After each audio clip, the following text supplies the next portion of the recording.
Hello friends, तो आज के इस नई वीडियो में आप सभी का स्वागत है। तो आज का जो वीडियो होगा वो होने वाला है पोको लैपटॉप्स के बारे में। तो फाइनली यहाँ पर बीआईएस के सर्टिफिकेशन पे पोको के 2 या उससे भी ज्यादा लैपटॉप्स यहाँ पर जो वो लिस्ट हो चुके हैं। तो यहाँ पर पोको भी उस तैयारी में है कि वो लैपटॉप्स लेके आएगा। बट लैपटॉप में ऐसा कौन सा नया करने वाला है, ये क्वेश्चन आपको बहुत ज्यादा सताएगा।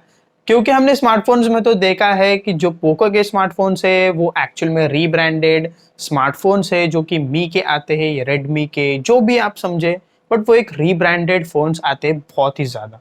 आपको एक आध फोन ऐसा देखने को मिलेगा जो रीब्रांडेड नहीं है, बट अब तक तो जितने भी देखे वो सभी रीब्रांडेड है। फिर चाहे वो पोको M2 हो या फिर वो पोको X2 हो।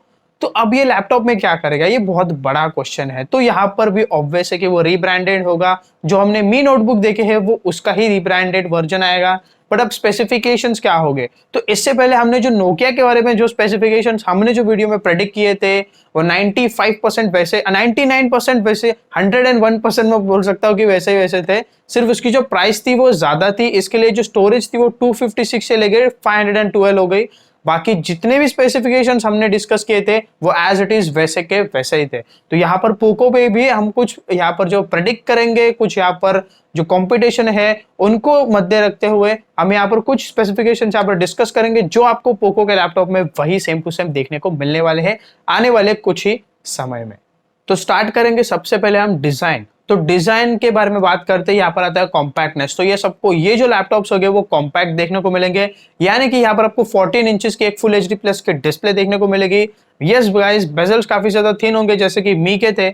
ऑब्वियस यहाँ पर रीब्रांड होके आएगा तो कुछ ना कुछ तो निशानी वहां से लेगा ही लेगा। तो यहाँ पर आपको काफी ज्यादा थिन और काफी ज्यादा लाइट वेट, काफी ज्यादा प्रीमियम देखने को मिलेंगे। इस बार एमआई की नहीं, तो यहाँ पर इस बार आपको पोको की ब्रांडिंग देखने को मिलेगी। और यहाँ पर आपको स्पेसिफिकेशंस की अगर बात करते हैं तो यहाँ पर i5 10 जनरेशन या तो 11 जनरेशन। अब नोकिया में तो i5 10 जनरेशन आया था, जैसा हमने कहा था। अगर 11 भी आता तो बहुत अच्छा रहता, क्योंकि 11 अभी थोड़ा अपडेटेड है और अपडेटेड के साथ उसमें जो ग्राफिक्स है वो काफी ज्यादा अच्छे हैं और यूएचडी के मुकाबले उसके ग्राफिक्स काफी ज्यादा अच्छे और काफी ज्यादा बढ़िया है वैसे। और यूएचडी भी काफी ज्यादा अच्छे है, बट वो थोड़े एडवांस है, थोड़े अपडेटेड है। तो हम उम्मीद करते हैं कि अगर i5 11 जनरेशन के साथ अगर पोको आता है तो ये काफी ज्यादा बेस्ट होगा। क्योंकि अगर i5 10 ही आएगा तो वैसे भी हम लोग के पास पहले ही मी के लैपटॉप्स वैसे ही पड़े हुए हैं। वही अगर हम रैम और स्टोरेज के बारे में बात करते हैं तो यहाँ पर आपको 8GB की रैम और 256GB की स्टोरेज मिलेगी। But varies towards the price, जैसे हमने नोकिया के बारे में कहा था। तो यहाँ पर प्राइस के बारे में बात करेंगे जो एंड में होगा, वो पार्ट भी काफी ज्यादा इंटरेस्टिंग है। 8GB of RAM, 256GB of SSD, तो ऑब्वियस है SSD होगी तो आपको थोड़ी रीड एंड राइट स्पीड काफी ज्यादा फास्ट मिलेगी, काफी ज्यादा बूस्टअप होगा डिवाइस, तो और भी अच्छा रहेगा। टाइप सी सपोर्ट मिलेगा, सभी तरह के पोर्ट्स देखने को मिलेंगे जो कि एक डिवाइस के लिए नीडेड होते हैं, एक डेली यूजर के लिए नीडेड होते हैं। ज्यादा करके ये परफॉर्मेंस ओरिएंटेड लैपटॉप हो गए। गेमिंग की तरफ आप जा सकते हो बट इतना भी नहीं, क्योंकि गेमिंग के डेडिकेटेड लैपटॉप्स वो थोड़े अलग ही होते हैं। इसमें आप यस गेमिंग काफी अच्छी कर सकते हो। ये क्या हो रहा है, गेमिंग यहाँ पर आप गेमिंग काफी ज्यादा अच्छी कर सकते हो। और यहाँ पर परफॉर्मेंस ओरिएंटेड काफी ज्यादा लैपटॉप हो गए जो आपके डेली टास्क हो गए वो इजीली हैंडल कर सकते हैं। और यहाँ पर बात करें बैटरी के बारे में, तो बैटरी में आपको काफी अच्छा बैटरी बैकअप देखने को मिला, काफी लाइट और थिन हो गए, काफी कॉम्पैक्ट हो गए। तो बैटरी एफिशिएंसी आपको काफी ज्यादा अच्छी मिलेगी, फास्ट चार्जिंग होगी। तो होप करते हैं कि आपको 8 से ऊपर का अच्छा खासा बैटरी बैकअप देखने को मिलेगा इस वाले लैपटॉप में। साथ ही में बात करते हैं स्पीकर के बारे में, तो आपको इसमें ड्यूअल स्पीकर्स मिल जाएंगे। SD कार्ड का स्लॉट होगा नहीं होगा अब तो वो MI के ऊपर है या तो पोको के ऊपर है, वही माने।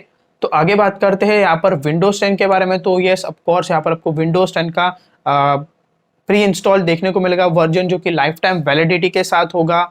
और भी जो भी स्पेसिफिकेशन है वो तब आपको सभी अपडेटेड मिलेंगे, जैसे कि ब्लूटूथ हो गया, तो और भी जो चीजें होती है। और अभी लास्ट में बात करेंगे इसके प्राइसिंग के बारे में, जो बहुत ही ज्यादा इंपॉर्टेंट है। तो प्राइसिंग की बात करते हैं तो यहाँ पर आएगी अराउंड 40 से लेके 43,000 तक। अब यार इस गैप में अगर हम यहाँ पर इस लैपटॉप को एक्सपेक्ट करते तो काफी ज्यादा अच्छा होगा। वैसे नोकिया तो इससे बहुत ज्यादा दूर चला गया है, उसने तो प्राइस कुछ अलग ही रखी थी। पहले 99 कुछ थाउजेंड रुपीज थी या 90,000 रुपीज थी, और वहां से वो सीधा लेके आया था कुछ 55 और समथिंग यहाँ पे प्राइस लेके आया था। तो उसका क्या गेम चला तो खुद नोकिया को ही पता। बट अगर पोको की बात करते तो पोको एक ब्रांड है जहां पर आपको वैल्यू फॉर मनी प्रोडक्ट मिलेंगे, जैसे MI के हो, रियलमी के हो, मी रियलमी के, तो वैसे आपको यहाँ पर एक्सपेक्ट कर सकते हो। तो काफी बढ़िया प्राइसिंग होगी, तो मुझे लगता है अंडर 40,000 ये आ सकता है और काफी बढ़िया स्पेसिफिकेशंस के साथ।